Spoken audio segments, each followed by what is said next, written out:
Danjuma, go ahead and speak.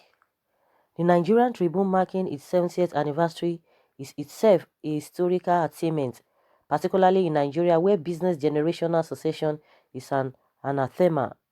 Yet it shouldn't be a surprise, being an Awolowo legacy. I doubt if any biological or political child of Awolowo would be negligent or reckless enough to allow Tribune go on that.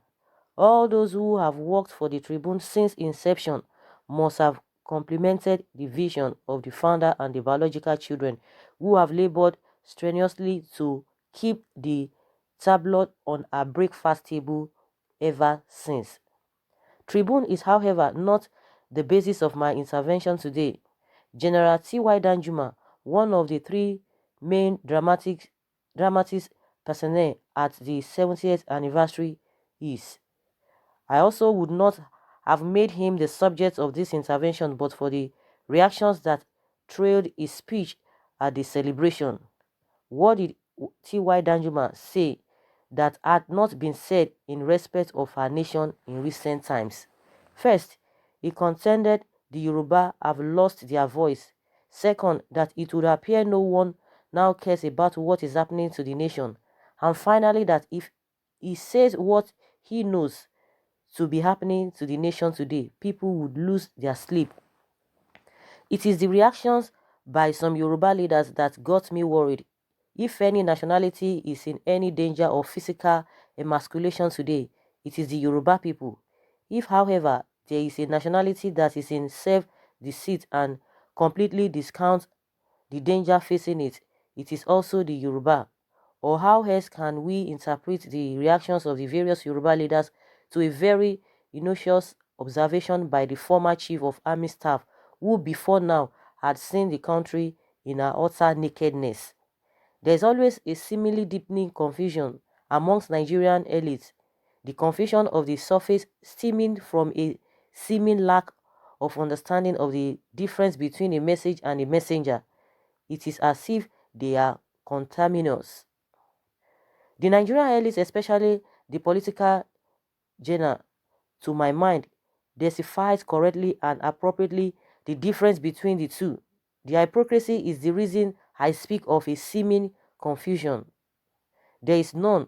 They only create one to suit their selfish and political purpose. At the critical stage in which the country now finds itself, it will be a sin to look at General Danjuma with the same prism as his message, for to do so is to cause danger unabashedly. Let's critically examine the three planks of his postulation. The general said every Yoruba is losing his voice. Is this statement true or false? That is what should be addressed. In speaking of every tribe or every Yoruba, I can imagine that the phrase includes the current elected or appointed political leaders. It also includes political leaders who, by virtue of their former offices, remain leaders or play vital political roles. Business leaders, traditional leaders, and ordinary Yoruba people are equally included. Danjuma's first contention is that they have all lost their voice. Critically evaluate the role of the categories of Yoruba people identified above. Do they still have a voice in the affairs of this country?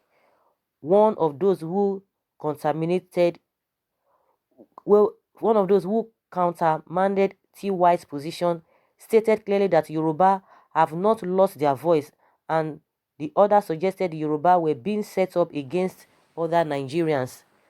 Both spoke about the general's move or intention.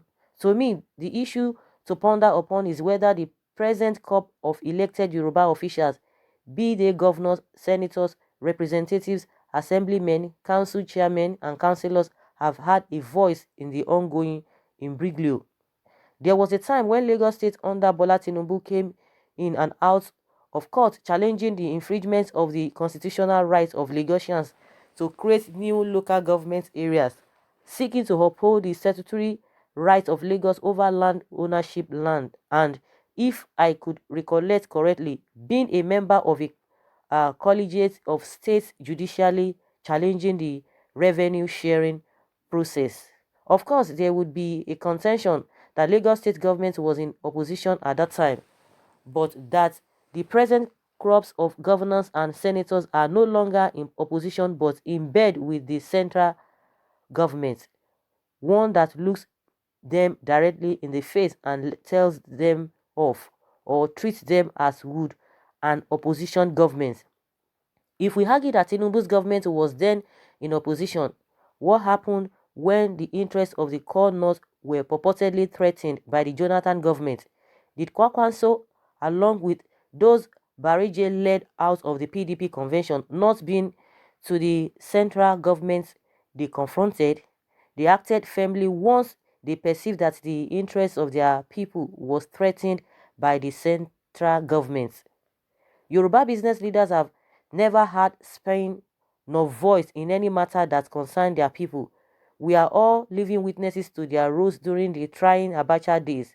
That selfish attribute thrives to date. Yeah, that selfish attribute thrives to date. They are always in bed with the government in power.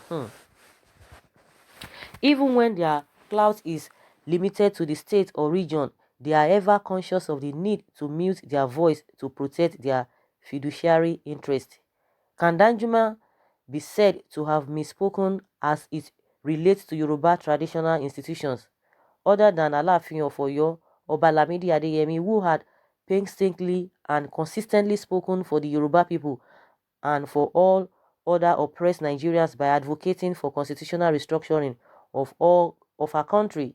Which other Yoruba Oba has spoken out? Which other Yoruba? Yes, that's the question. That which other Yoruba Oba has spoken out? Many of these traditional rulers are into other pursuits. Some bedhead beyond decency, catwalking as if they are in competition with celebrities and designers. Wow. Some wearing religious crosses louder than those of the renowned priests of yore, and turning their palaces into fellowship centers, thus abandoning their people, their culture and religion. I doubt if many of them can speak Yoruba language without intervening English words. Can we then speak of former office holders, governors, senators, ministers, the president, office seekers, etc.? Do they have any voice at all? Maybe some of them had voices in the past, but today, do they have any? They leave, they leave us with the poly, the ordinary citizens like many of us. What voice do we have? The muted one that craves to seek a living through squeezing water from stone. So why dismiss Danjuma's message? Why castigate him simply because he is Danjuma? He might have allegedly had our beloved son Francis Fajuyi murdered in cold blood at his behest with no tinge of remorse. He might have been one heavy band that aided the installation of successive presidents in our country, including Obasanjo and Buhari. And recognizing that the nails of anyone donning lice infested clothes may never be clean of blood, would Yoruba themselves not realize that they have muted for long and only just been reminded? Would Yoruba themselves not acknowledge that the reason they had not dared to stretch their necks out or raise their voice is that ordinary words alone landed Shiwore in detention? Wow, this is really deep. Where being a retired military general and a wealthy billionaire obscure his capacity for reading the country's existential index and speaking out? If not, why trivialize his message? Danjuma's second postulation was that it would appear no one cares about what is happening in our country. Again, can we take the message in its literal form and leave out the messenger? I believe we should, if truly we believe in the survival of the country. Since Nigeria's independence in 1960, the military under the nozzle of their gun hijacked the country for almost 30 years, and the civilians have also under the delusion of entrenching democracy ruled the country for 30 years. The ruling clique, be it military or civilian, have had an almost equal proportion of opportunities at building or raping the country. I contend that sans the belief period between 1960 and 1966, when the founding fathers comprising Obafemi Awolowo Amadu Bello and Nnamdi Azikiwe struggled to build a federation. Have we had any semblance of government and of or governance in our country? A government exists because those who exercise authority and those over whom authority is exercised care about their country. If the duty of care is lacking or insufficient from either of the parties described above, no governance can be said to be taking place. Danjuma's message is that no one cares about what is happening to the country. Is this a fact or not? That is what should be interrogated. Descending on him in a derogatory manner only serves to becloud the situation. Finally, Danjuma's declaration that if he says what he knows, Nigerians would not be able to sleep. What is false in this innocuous statement that some political achat men are arraigning him before a firing squad? Really? Are Nigerians sleeping with their two eyes closed even now that he has not said what he knows? Are we? Do you dare sleep with the spate of kidnapping and degradation of human lives that sustainably stare all Nigerians in the face? The other time, a 1-year-old boy in a church kindergarten looked over by religious church wardens disappeared in daylight. Can his parents sleep? A professor returning from serving as external examiner was shot in cold blood in daylight, and a retired deputy controller general of prisons undertaking a trip was shot and murdered in cold blood. Can and we dare can and we dare their wives, yeah, and families find sleep even as justice is not delivered to them? Let Danjuma speak what he knows. It is unlikely to exacerbate our sleeplessness. If it does, it may be that it would fast track our journey to marking and modeling the country into our desired form, a country in which all nationalities would have an experienced justice and equity, and in which none ever again dominates the other. Let Danjuma talk so this journey can be shorter. Wow. Happy New Year. This article is written by Honorable Oshun, is chairman of Fere Renewal Group and former chief whip, House of Representatives. So guys, you've heard it all. I wouldn't want to say much, but I would like to, I would like you guys to hear what, some people's submissions are. And after then, you tell us what you think about this write-up. Someone says, to me, the write-up is a righteous question for both the Yoruba and other non-Fulani tribe. If any of them are sleeping now with their two eyes closed, they are traitors. Someone says again, he said the Yorubas don't want to speak. He too doesn't want to finish his comment. That means he is just like them. Another says whatever is happening in this country is the making of the elite who are self-centered and only talk when their interest is touched. That will be the time they bring confusion of North-South Islam and Christian, Hausa, Igbo, Yoruba and the minorities. This has been happening since the First Republic. Where was FFK, Danjuma, during Obasanjo regime? Was Nigeria right then? No, they were mute because they are part of the game. Elites are Nigerians' problems, you inclusive.